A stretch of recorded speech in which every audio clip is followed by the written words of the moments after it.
Hello प्यारे बच्चों, कैसे हैं आप सभी। आशा करती हूँ कि आप सभी बच्चे बहुत ज्यादा अच्छे होंगे।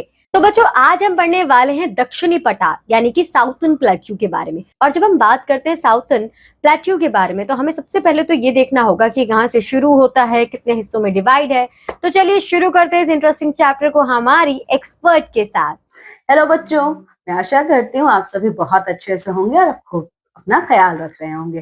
तो आज आपकी समाज की कक्षा में हम शुरू करने वाले हैं आपका अध्याय नंबर 13। और आपके अध्याय नंबर 13 का नाम है दक्षिणी पठार सदर्न प्लेटो। इस अध्याय में बच्चों हम पठार के बारे में पढ़ेंगे जो कि हमारे दक्षिण भारत में है। तो चलिए इस अध्याय को पढ़ना शुरू करते हैं। तो देखिए बच्चों, पठार एक प्रकार की ऊंची समतल भूमि है। इसकी चोटी पहाड़ की भांति नुकीली ना होकर मेज की तरह सपाट होती है तथा इसकी ढलानें काफी उबड़ खाबड़ और खड़ी अवस्था में होती है। तो बच्चों, पठार क्या होता है? पठार जो होता है ना, ये पहाड़ की तरह ऊंचा होता है लेकिन उनसे ये बहुत छोटा होता है। और पहाड़ों की तरह इनकी जो शिखाएं होती है नुकीली नहीं होती हैं, ये टेबल की तरह चपटी होती है। ठीक है। और इनकी जो ढलानें होती है बहुत ही ज्यादा उबड़ खाबड़ होती है और ये बहुत ही ज्यादा खड़ी अवस्था में रहती है। ठीक है। तो चलिए देख लेते हैं स्थिति के बारे में, ये कहाँ कहाँ पे स्थित है। भारत के दक्षिणी भाग में एक विशाल पठारी प्रदेश है जिसे दक्षिण का पठार प्रायद्वीपीय पठार कहते हैं। तो बच्चों, हमारे भारत का जो दक्षिण का हिस्सा है वहां पर एक बहुत बड़ा पठार है, उसी को हम कहते हैं दक्षिण का पठार या फिर प्रायद्वीपीय पठार। यह पठार आकार में त्रिभुजाकार है। ये देखिए बच्चों, यही आपके पठार की, ये देखिए यही है आपका पठार और ये इस पठार का पूरा एरिया है। ठीक है। तो इस पठार को बच्चों जब आप देखोगे ना, त्रिभुजाकार है। त्रिभुजाकार मतलब ये ट्रायंगल के शेप में है ये पठार। ठीक है। ये ट्रायंगल के शेप में हमें दिखता है। ठीक है। इस पठारी भाग के उत्तर में अरावली, विंध्याचल, सतपुरा और राजमहल की पहाड़ियां हैं। तो बच्चों, अगर आप उत्तर दिशा की बात करोगे, ठीक है, तो इस दक्षिण के पठार का जो उत्तर दिशा है यहाँ पे बहुत सारी पहाड़ियां हैं जिसमें से आपका अरावली, विंध्याचल, सतपुरा और राजमहल की पहाड़ियां मुख्य हैं। इसके दक्षिण में नीलगिरी और अन्नामलाई की पहाड़ियां। और अगर आप दक्षिण क्षेत्र की बात करोगे तो नीलगिरी और अन्नामलाई हिल्स है यहाँ पे। ठीक है। अब बच्चों, यहाँ के धरातल की हम बातें कर लेते हैं, देख लेते हैं इसका धरातल कैसा है। देखिए, दक्षिणी पठारी प्रदेश का धरातल लगभग पथरीला है। ठीक है। तो ये बच्चों, जो पठार होते हैं इनके धरातल भी पथरीले होते हैं। ठीक है। इनमें स्थान स्थान पर कम ऊंची पहाड़ियां हैं। अब बच्चों, इसमें देखोगे ना, कई कई जगहों पे पहाड़ियां तो है लेकिन उनकी ऊंचाई बहुत छोटी है। ठीक है। यहाँ की मिट्टी ज्वालामुखियों से निकलने वाली लावा से बनी। और बच्चों, एक बहुत ही ये कैसे महत्वपूर्ण फीचर इसमें जुड़ा हुआ है, ये जो मिट्टी होती है ना, हमारे पठारी मिट्टी जो होती है, ये ज्वालामुखी से जो लावा निकलता है उससे बना हुआ है। ठीक है। पठारी भाग को निम्नलिखित 4 भागों में बांटा जा सकता है। हमारा जो पठारी भाग है ना बच्चों, ये 4 भागों में विभाजित है। ठीक है। तो उन 4 भागों में से बच्चों सबसे पहला है हमारा, देखिए, उत्तरी पश्चिमी पठार। फिर दूसरा हिस्सा है उत्तरी पूर्वी पठार, तीसरा है मध्य पठार और चौथा आता है आपका दक्षिणी पठार। ठीक है। तो चलिए अब इन चारों को हम लोग अच्छे से पढ़ते हैं। तो बच्चों, सबसे पहले हम लोग पढ़ने वाले हैं उत्तरी पश्चिमी पठार के बारे में। ठीक है। तो उत्तरी पश्चिमी पठार में देखिए क्या है, अरावली की पहाड़ियां तथा बेतवा नदी के बीच का स्थान उत्तरी पश्चिमी पठार कहलाता है। तो बच्चों, उत्तरी पश्चिमी पठार में कौन कौन से हिस्से आते हैं? तो वो आता है आपका अरावली की जो पहाड़ियां हैं, अरावली हिल्स। ठीक है। अरावली हिल्स और बेतवा नदी। ठीक है। मतलब जो हिस्सा अरावली हिल्स और बेतवा नदी के बीच में आता है उसी को कहा जाता है उत्तरी पश्चिमी पठार। ठीक है। इस भाग में राजस्थान, और बच्चों इस भाग में हमारे बहुत सारे राज्य पड़ते हैं, जैसे राजस्थान, गुजरात, उत्तर प्रदेश, मध्य प्रदेश तथा छत्तीसगढ़ के भाग स्थित है। अब बच्चों, यहाँ पे कौन कौन सी नदियां हैं, प्रमुख नदियां हैं यहाँ की, वो है चंबल, सोन तथा बेतवा, इसकी प्रमुख नदियां हैं। ठीक है। मालवा का पठार भी इसी क्षेत्र में स्थित है। अब बच्चों, जो हमारा मालवा का पठार है, मालवा का पठार भी हमारा उत्तरी पश्चिमी पठार में ही स्थित है। ठीक है। इस क्षेत्र में वर्षा का अभाव रहता है। और बच्चों, ये जो हमारा उत्तरी पश्चिमी पठार है, यहाँ पे वर्षा का अभाव देखने को मिलता है। यहाँ की मिट्टी काली है, यहाँ पे काली मिट्टी पाई जाती है। काली मिट्टी बच्चों अच्छी होती है आपके कपास, तिलहन तथा गेहूं की खेती के लिए। ठीक है। इस मिट्टी का निर्माण ज्वालामुखी के लावे से हुआ। लावा मिट्टी अधिक उपजाऊ होती है। और एक काले रंग की क्यों होती है? क्योंकि पठारी मिट्टी है, तो पठारी मिट्टी ज्वालामुखी के लावा के डिपॉजिट होने से बनती है। ठीक है। और ये बहुत अधिक उपजाऊ होते हैं। तो ये आपकी चंबल नदी है और ये है आपका मालवा का पठार।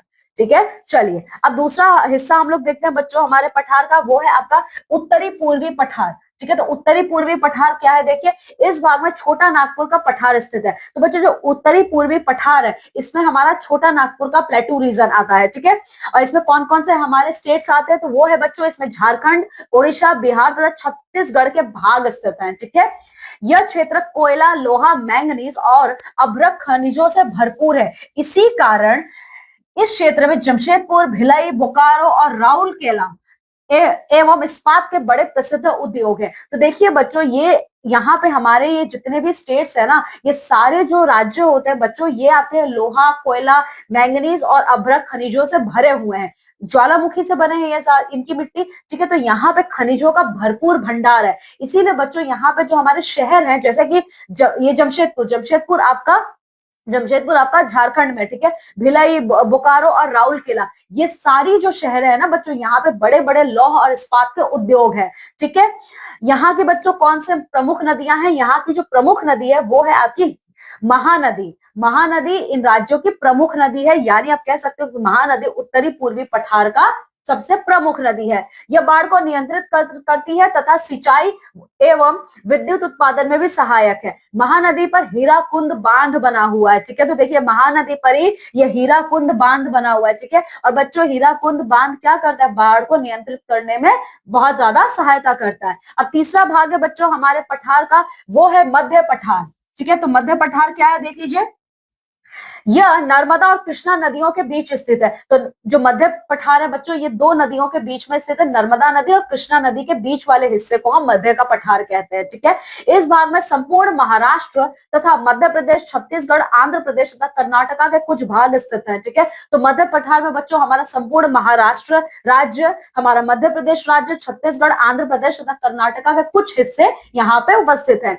यहाँ पे बच्चों कौन सी प्रमुख नदियां हैं, तो यहाँ की प्रमुख नदी आपकी ताप्ती तथा गोदावरी इस क्षेत्र में बहने वाली दो प्रमुख नदियां हैं। ठीक है, तो ये दो प्रमुख नदियां हैं आपकी। ठीक है, इस क्षेत्र की जलवायु पूरे वर्ष गर्म रहती है। और बच्चों यहाँ की अगर जलवायु की आप बात करोगे तो पूरे साल यहाँ बहुत गर्मी रहती है। ठीक है, ज्वालामुखियों के लावे से निर्मित यहाँ काली मिट्टी में कपास की अच्छी फसल होती है। तो बच्चों ये ज्वालामुखी की मिट्टी है तो ये काली होगी। तो बच्चों जानते हो इसमें ना कपास की खेती बड़ी अच्छी होती है। ठीक है, इस तरह से कपास का घर भी कहते हैं। इसीलिए बच्चों ये जो मध्य का पठार है इसका आपको कपास का घर भी कहा जाता है इसको। ठीक है, यह क्षेत्र भी लोहा इस्पात उद्योगों के लिए प्रसिद्ध है। ठीक है बच्चों, तो देखिए आपका उत्तरी पूर्वी पठार के बाद जो मध्य वाला पठार है ये भी लोहे और इस्पात के उद्योगों के लिए फेमस है। ठीक है, अब बच्चों फिर बात करते हैं हम हमारे चौथे भाग पठार की, जिसका नाम है दक्षिणी पठार। ठीक है, तो देखिए दक्षिणी पठार क्या है, प्रायद्वीपीय पठार का दक्षिणी भाग कृष्णा नदी के दक्षिण में स्थित है। तो ये प्रायद्वीपीय पठार का हमारा सबसे दक्षिण वाला हिस्सा है। तो ये हिस्सा आपका उपस्थित है कृष्णा नदी के दक्षिण भाग में।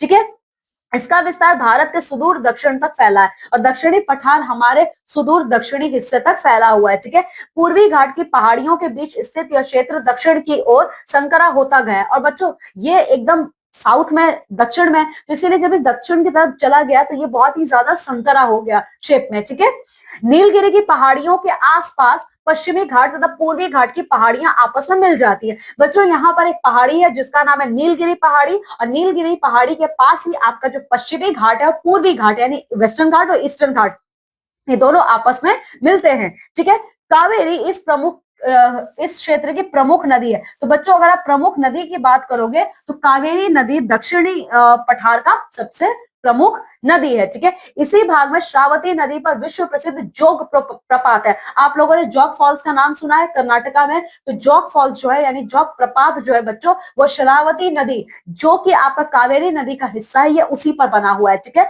सोने की विश्व प्रसिद्ध कोलार की खान भी इसी भाग में स्थित है। अब कोलार गोल्ड फील्ड्स बच्चों हमारा जहां पे हमें सोना मिलता है वो भी हमारे दक्षिणी पठार वाले हिस्से में ही उपस्थित है। ठीक है, यहाँ पर एक जानने योग्य तथ्य दिया है, देख लीजिए। जोग प्रपात संसार में सबसे अधिक ऊंचाई से गिरने वाले प्रपातों में से एक है। हमारे विश्व में जितने भी प्रपात है जो बहुत ऊंचाई से जिनमें जल गिरता है उसमें से एक हमारा जोग प्रपात भी है। तो याद रखिएगा जोग प्रपात श्रावती नदी पर बना हुआ है। ठीक है, और कर्नाटका में है। ठीक है, इसके अलावा बच्चों देखिए और हमने क्या पढ़ा है इसमें,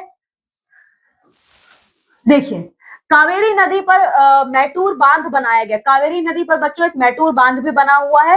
कावेरी नदी मुख्य रूप से तमिलनाडु कर्नाटका में बहती है, और कावेरी नदी जो है बच्चों ये दो राज्यों में मुख्यतः बहती है, कर्नाटक और तमिलनाडु में। इस नदी को दक्षिण की गंगा भी कहा जाता है। ठीक है, तो चलिए और हमने क्या पढ़ा है इसमें देख लेते हैं। इस क्षेत्र में वर्ष भर लगभग एक जैसा मौसम रहता है। और बच्चों जो हमारा दक्षिण वाला पठार है, यहाँ पे पूरे साल एक जैसा मौसम रहता है। ठीक है, उटकमंड, ऊटी तथा कोडाईकनाल यहाँ के प्रसिद्ध नगर है। तो बच्चों यहाँ पे ऊटी और कोडाईकनाल फेमस यहाँ के हिल स्टेशन है। ठीक है, इसके पश्चिमी भाग में वर्षा अधिक होती है तथा घने जंगल पाए जाते हैं। अगर आप ऊटी और कोडाईकनाल के पश्चिमी भाग की बात करोगे ना, पश्चिम वाले हिस्से में, तो यहाँ पे बहुत ज्यादा बारिश होती है, और बारिश होने के कारण यहाँ पे बहुत ज्यादा घने जंगल पाए जाते हैं। ठीक है, यहाँ साल तथा चंदन के वृक्ष बहुतायत में पाए जाते हैं। तो बच्चों यहाँ पे मुख्यतः दो वृक्ष ऐसे होते हैं जो बहुत ज्यादा अमाउंट में पाए जाते हैं, वो है साल का वृक्ष और चंदन का वृक्ष। ठीक है, इन वनों में अनेक जंगली जानवर पाए जाते हैं। अब यहाँ पे बहुत घने जंगल है, तो बहुत सारे अन्य